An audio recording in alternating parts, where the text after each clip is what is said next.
Wata MG dai wani sabon mawaƙi ne wanda ya fara tace tun daga shekarar 2020 har zuwa kayan da 2023 muna fatan zai ci gaba da tayi har gaba da 2025.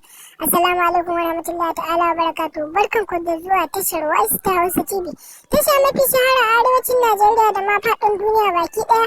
Idan yau ne farkon shigowa ka wannan channel ɗin ta mai albarka, muna ne roƙonka da ka taimaka ka danna mana subscribe, insha like da kuma comment yadda kai ma ka riƙa samun sababbin bidiyoyi mai ingantattu masu nishaɗantarwa a lokacin da muka ɗora. Idan kuma ka riga ka shigo wannan channel ɗin ta mai albarka, muna ne roƙonka da ka taimaka ka danna mana insha like da kuma comment yadda kai ma ka riƙa samun sababbin bidiyoyi mai ingantattu masu nishaɗantarwa a lokacin da muka ɗora. Shi dai wannan mawaƙi wato Auta MG Boy ba tsohon mawaƙi bane, za mu ce fitacce ne wajen kawo muku daɗaɗɗen waƙoƙi, don a yanzu muna fatan shi ne zai zo mana na ɗaya ko na biyu a cikin manya-manyan mawaƙa. Shi ne wanda ya ɗago a shekarar da ya ɗago kuma ya samu award wato Auta MG Boy. Muna dai daɗa tunatar da kai har yau har gobe. Idan yau na farkon shigo ka wannan channel ɗin ta mai albarka, muna mai roƙonka da ka taimaka ga mana ka danna mana subscribe, insha like da kuma comment yadda kai ma ka taɓa samun sababbin bidiyoyi ingantattu masu nishaɗantarwa a lokacin da muka ɗora.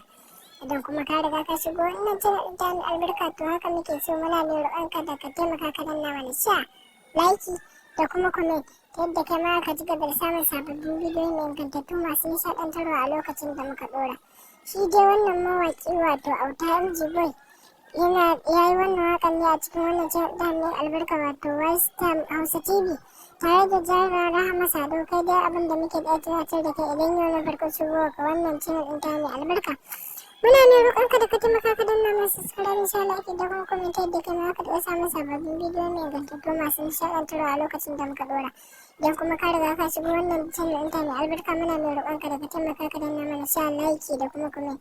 In ka bibiye mu a ƙarshen wannan bidiyon namu kamar yadda a farkon wannan bidiyon namu mai albarka muka saka maka farkon wannan waƙar ta Auta MG Boy, haka ka zalika in ka bibiye mu a ƙarshen wannan bidiyon namu mai albarka za ka je ka ci karo da wannan daddaɗar waƙar ta Auta MG Boy.